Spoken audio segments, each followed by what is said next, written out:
एक टू बड़ा प्राकृत का मतलब होता है नेचुरल नंबर। ये हमेशा कहां से स्टार्ट होती है? 1 से। इसको डिनोट करते हैं n से, नेचुरल नंबर। इसको अपन n से प्रदर्शित करते हैं। 1 2 3 4 और 5 चलेगी अनंत तक। पूर्ण संख्या है होल नंबर। ये होती है अनंत। पूर्णांक प्लस माइनस दोनों चलती है। 0 plus minus 1 plus minus 2 plus minus 3 dot plus minus. वे संख्या है जिसको पूर्ण संख्या के आगे प्लस माइनस लगा देने से पूर्णांक संख्या प्राप्त होती है। यह वे संख्या है जिसे संख्या रेखा पर दर्शाते हैं, उसको पूर्णांक संख्या कहते हैं। यह वे संख्या है जो 0 से प्लस अनंत और 0 से माइनस अनंत दोनों तरफ चलती है, उसको क्या बोलते हैं? पूर्णांक संख्या है। अब आता है परिमेय संख्या है। वे संख्या है जिसे अपन p बटा q रूप में लिख सकते हैं। जहां q डज नॉट इक्वल 0 या q नॉट इक्वल 0, और जहां p और q क्या है? पूर्णांक संख्या। ये भी पूछ सकता है। परिमेय संख्या में इसे कहते हैं जिसे p बटा q रूप में लिख सकते हैं, जहां q डज नॉट इक्वल 0 तथा p और q क्या है? p और q दोनों ही पूर्णांक संख्याएं हैं, इंटीजर्स हैं। ठीक है। इसको बोलते हैं रेशनल नंबर। क्या बोलते हैं? रेशनल। अब अपरिमेय संख्या ये रेशनल नंबर। आपको पॉजिटिव डिग्री से पूछ सकता है रेशनल का मतलब क्या कहते हैं उसको? इरेशनल। क्या परिमेय और अपरिमेय संख्या है।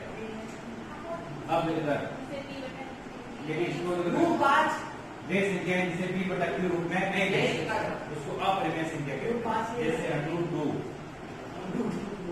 √3 √5 √6 √8 √11 मतलब इसका वर्गमूल विद्यमान नहीं हो, इसके अंडरूट के अंदर हमेशा ऐसी संख्या आना, मतलब अंडरूट के अंदर ऐसी संख्या आना जिसका वर्गमूल विद्यमान नहीं होना चाहिए। जैसे मैं √1 कह दूं तब ये 1 आ जाएगा, इसका मतलब 1 लिखा हुआ है। क्या लिखा हुआ है? जैसे √0 कह दूं मैं, इसका मतलब 0 है। क्या है ये? 0।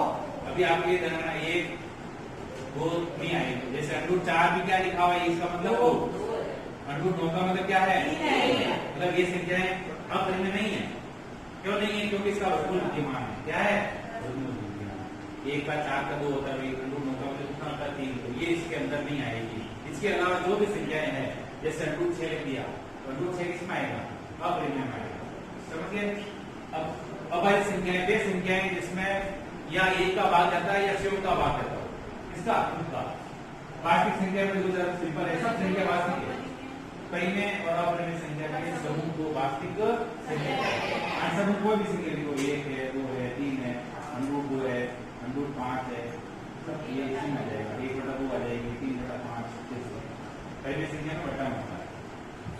अभाज्य संख्या वे संख्या जिसमें केवल या तो खुद का भाग जाएगा या 1 का भाग जाएगा। ये अभाज्य संख्या। सबसे छोटी अभाज्य संख्या कौन सी है? 2।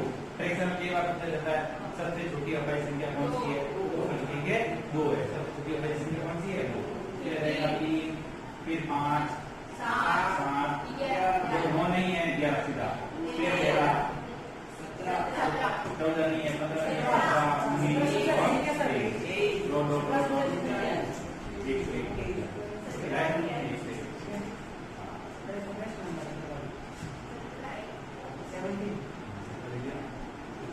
अब विषम संख्या। सम संख्या मतलब 2 4 6 8 2 4 6 8 इसमें जा रहा है 2 का भाग। और विषम संख्या में 2 का भाग नहीं जाता है, 2 का 1 3 5 7 9 1 को छोड़ के सब कुछ ये बता सब अभाज्य संख्या को प्राइम नंबर, सब प्राइम अभाज्य संख्या को प्राइम नंबर सब अभाज्य संख्या है। मतलब जिसका एचसीएफ 1 हो, क्या हो? मतलब वह संख्या जिसका एचसीएफ क्या होना चाहिए? 1। जैसे 2 और 3 2 और 3 ये क्या है? सब अभाज्य संख्या है, क्योंकि इसमें दोनों में कॉमन मिल रहा है। क्या कॉमन नहीं है? कुछ भी कॉमन नहीं है। इसका मतलब कितना होगा? 1 होगा। क्या होगा? 1। अब ये ज्ञान का ऐसा सूत्र याद रखना है। अब हम पढ़ेंगे एचसीएफ इनटू एचसीएफ सब अभाज्य संख्या है। सब अभाज्य जैसे 2 और 3 है, 5 और 7 है, जोड़े में होगी है। क्या होगी? जोड़े में। 2 और 3 दोनों संख्या क्या है? जोड़े में। 2 और 3 ऐसे दोनों को प्राइम नंबर है। मतलब कोई भी संख्या जिससे मैंने लिख दिया 5 और 7 क्या है इंटू ए मतलब एक दोनों में क्या है कॉमन का मतलब इसमें इसका एचसीएफ होगा वो हमेशा ये होगा। अब पहला सूत्र क्या है ना एचसीएफ इंटू एचसीएफ बराबर इसे हम दो तीन सूत्र और बनाएगा। अगर आपको एचसीएफ दे रखा हो हाँ एल ए और बी दे रखा हो ए इंटू बी बटा ए क्या नीचे रहेगा एलसीएफ ये सूत्र बन गए ठीक है। एक और सूत्र बना दो जैसे मुझे ऐसे को सूत्र बनाओ क्या रहेगा ए इंटू बी बटा एलसीएफ एक का सूत्र ध्यान दे ये का मान ये की भाग में चला जाएगा कहाँ जाएगा बी नीचे जाएगा बताओ ए का सूत्र क्या बनेगा ये एचसीएफ इंटू एलसीएम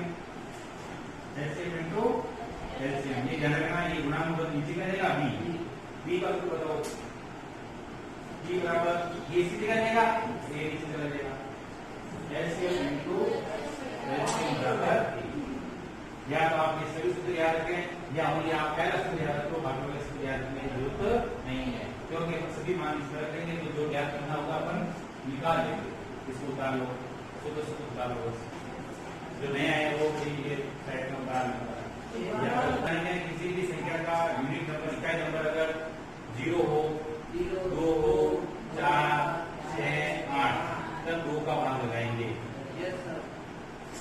2 का ठीक है मतलब यहाँ 0 है इसका मतलब इसमें 2 का भाग लगेगा। आपने यहाँ पे आदत पड़ रखी है कुछ भी लिखो यहाँ पे कुछ भी आ जाए और यहाँ 2 से स्टार्ट कर देते हैं नहीं आपको ध्यान रखना है अगर 0 है 2 4 से यहाँ पर किसका भाग लगाना है 2 का भाग लगाना है।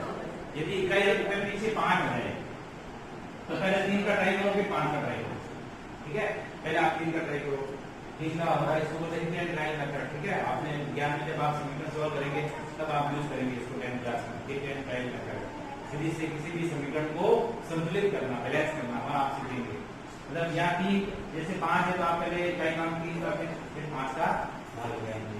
अब जैसे कोई भी संख्या है जिसमें अपने 11 का भाग तक का नियम होता है वो इसका नहीं देखना अपन देख लेंगे रहे ठीक है तो मैं 5 का 3 और 5 का अब यहाँ पर 0 है तो सबसे पहले आप इसको इस प्रकार से लिखना काफी जगह इसको कैसा ये ऐसा दिखता है इसको बोलते हैं सर एलसीएम लेना इसको एलसीएम नहीं बोलते हैं इसको बोलते हैं अभाज्य गुणनखंड करना जैसे ऐसा सिंपल आ जाए इसको बोलते हैं अभाज्य गुणनखंड करना तो यहाँ अपन 0 आ रहा है तो 2 का भाग लगाएंगे अब 2 का भाग 123 लगाते हैं 2 14 कितना जाएगा फिर 2 का भाग लगाएंगे आधा होता जाएगा यहाँ कितना जाएगा 33 बोर्ड पे जाएंगे जिसका हो गया तो भी बोर्ड पे जाएगा एक बार फिर अपन किसका भाग लगाएंगे 5 आ गया अब यहाँ पर 2 का नहीं लगाना है अब आप 3 या 5 का लगाएंगे 5 का जा रहा है 3 का नहीं जा रहा है तो 5 का लगाएंगे बाकी कम इसको बोलते हैं इसके अभाज्य गुणनखंडों के गुणनफल के रूप में अभी इसके अभाज्य गुणनखंड हो गए 140 के अभाज्य गुणनखंड क्या हो गए 2 into 5 ये इसके हो गए अभाज्य गुणनखंड। अब इधर ध्यान दो अब परीक्षा में सवाल कैसा आता है बोर्ड एग्जाम में सवाल यहाँ से कैसे बनता है वो देख लो आप परीक्षा में सवाल आता है 140 के अभाज्य गुणनखंडों की घातों का योगफल बताइए घातों का योगफल है 2 4 3 2 5 सवाल है अब आप दिमाग में सर अभाज्य गुणन करना है मुझे अभाज्य गुणन करना है परीक्षा में बोर्ड एग्जाम में कई बार ऐसा प्रश्न पूछा गया बेसिकली ये किताब में ये दे रखा है तो पूछता क्या है ये पूछता है वो भी आपके साथ जब पूछता 140 के अभाज्य गुणनखंडों की घातों का योगफल ज्ञात कीजिए। अब यहाँ पहले आपको क्या करना है 140 के अभाज्य गुणन करना है अब इसका ये क्या कर लिया हमने ये तो क्या है गुणनफल है क्या है ये अभाज्य गुणनखंड है इसका क्या है गुणनफल मतलब इसके बीच में गुणा का निशान है। अब यहाँ क्या पूछा है गुणनखंड या गुणनफल एक ही चीज है गुणनखंडों की घातों का योगफल अब इसकी घाते का योगफल बताना है मतलब यहाँ पर 2 की घात की बताओ 2 की घात यहाँ पे ये 2 की घात 2 है 5 की घात की 1 है और 7 की घात की है 1 इसका जोड़े कितना रहेगा? घटों का योगफल यहाँ 2 कार्ड है, यहाँ पर जाति की है 1 है, यहाँ पर जाति की है 1 है, 2 3 4।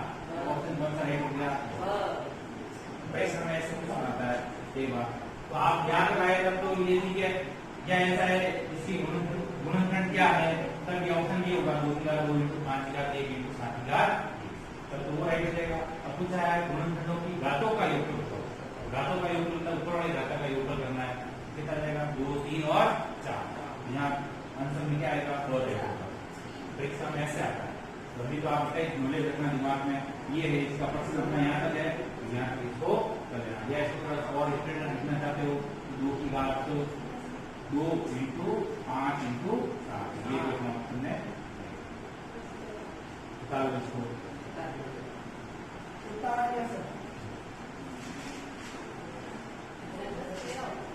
5 मिनट हो गई इसका।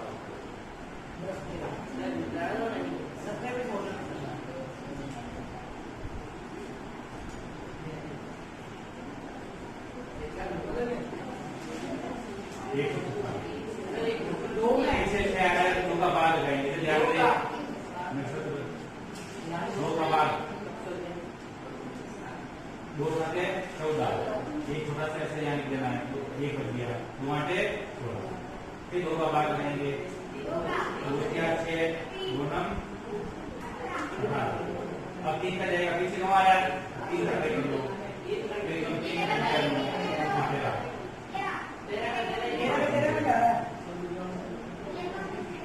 156 को मैं क्या लिख सकता हूं? ध्यान दें सभी बोर्ड पे ध्यान दें।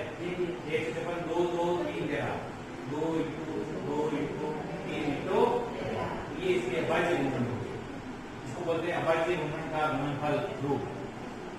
अब इसमें 38 25 का करना है। अगर किसी 5 आ रहा है तो 3 का ट्राई करो। 3 का भाग का नियम होता है इसके अंकों को योग करें। 3 के विभाजकता का नियम कैसे चेक करेंगे? यदि इसके अंकों के योग में 3 का पारा आ रहा है या 3 का गुणज आ रहा है तब तो ये क्या है? 3 का भाग 8 2 7 8 15 3 18 मतलब 3 का भाग इसमें जाएगा। 3 का भाग इसमें लगाएंगे 3 × 3 3 6 8 8 2 3 7 21 3 फिर थोड़ा समय 7 12 13 14 और 1 15 तो यहाँ पर क्या हो रहा है? कितने आ रहे हैं? 15।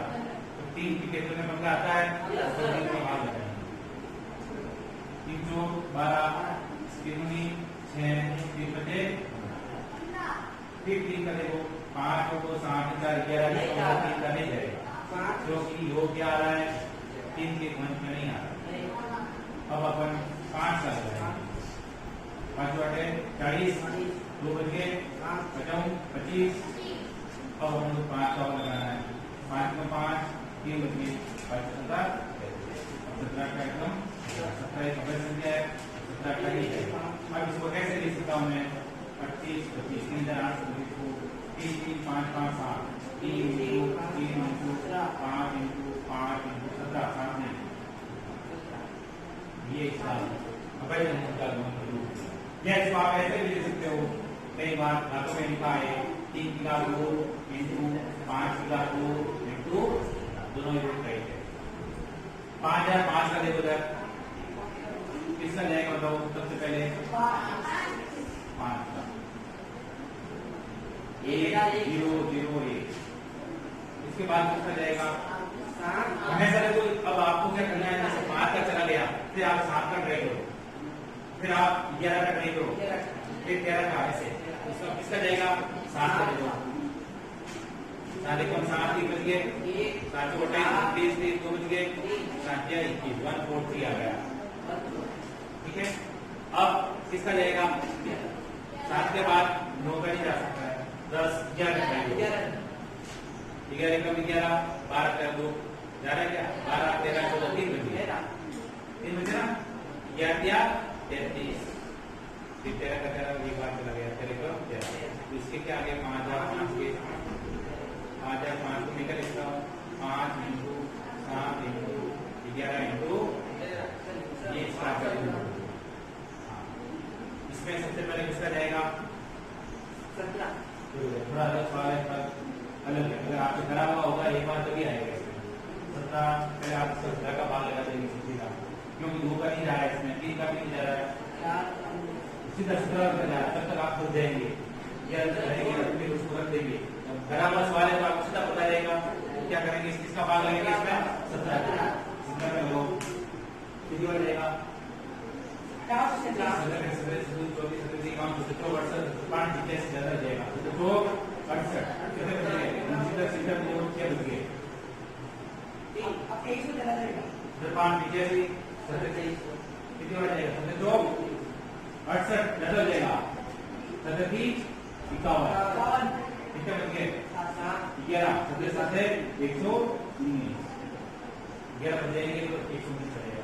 अब कितना लगाएंगे 19 का लो कितनी बार 38 ठीक है और 38 है तो 38 में से आप 42 रखा होता है 13 में 60 5 बचाएंगे 57 आ जाएगा 57 3 बार फिर 23 का नहीं जाएगा 23 कम इसके क्या आ गया 7 4 9 में क्या इसका 19